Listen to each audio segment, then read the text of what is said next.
여러분, 혹시 자기 자신의 가치를 돈으로 계산해 본 적이 있으세요? 오늘은 좀 도발적인 주제일 수 있는데 바로 영혼의 경제학에 대해 이야기해 보려고 합니다. 돈으로는 절대 따질 수 없는 그 가치에 대해서 말이죠.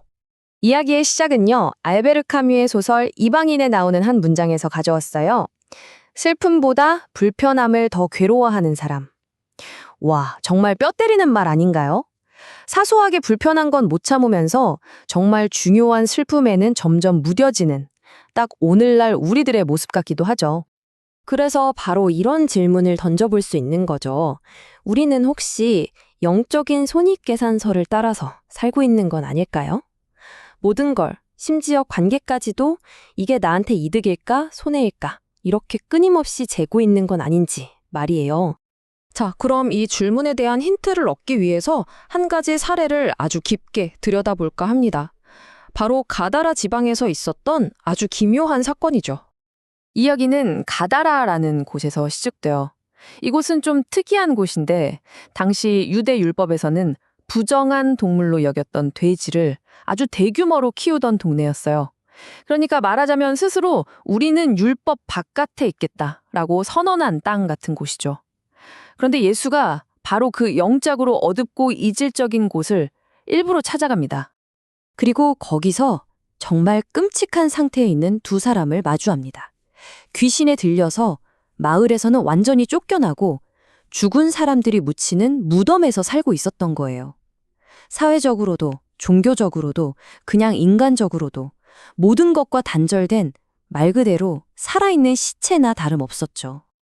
근데 여러분, 여기서 말하는 무덤이 그냥 옛날 이야기 속의 장소만은 아닐 거예요.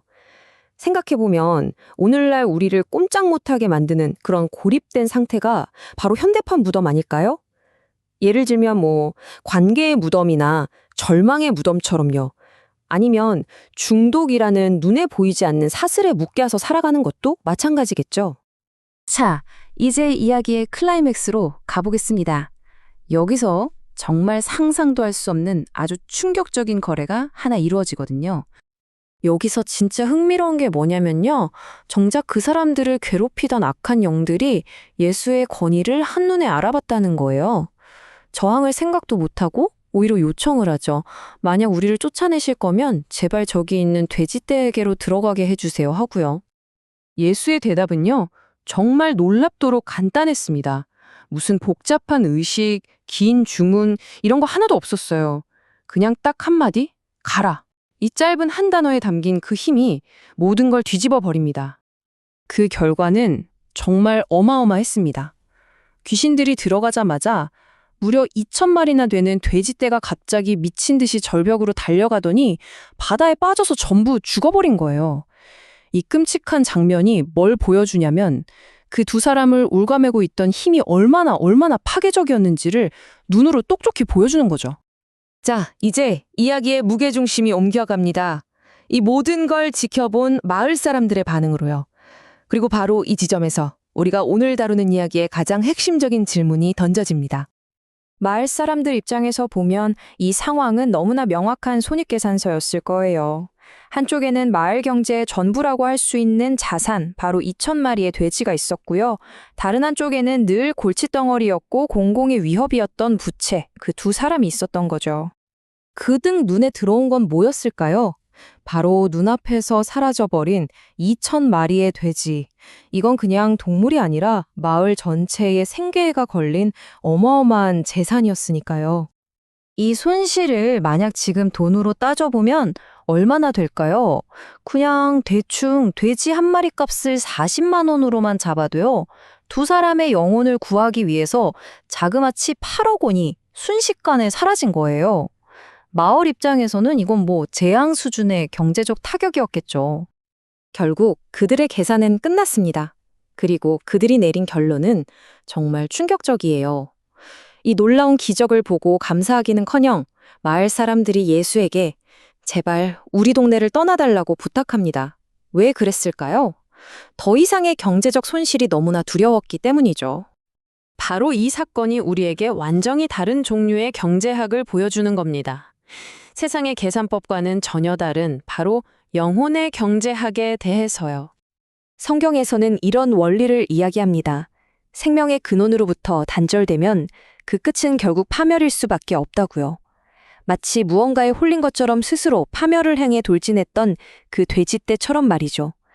죄의 싹슨 사망이라는 유명한 구절이 바로 이 원리를 말해주고 있는 겁니다. 그러니까 이 가다라에서의 사건은요, 사실 훨씬 더 거대한 거래의 축소판 같은 거예요.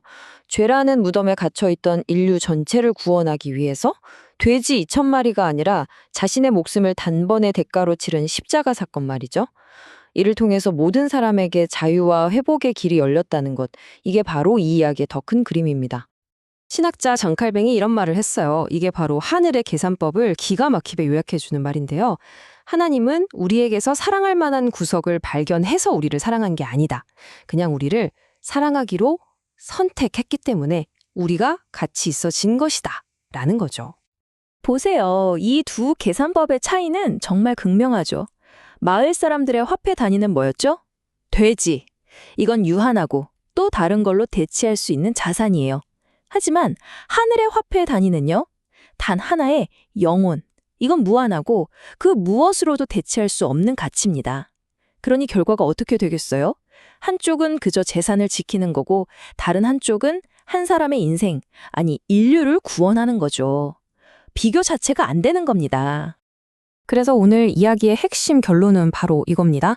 우리의 진짜 가치는요, 세상이 매기는 시장 가격에 달려있는 게 아니라는 거예요.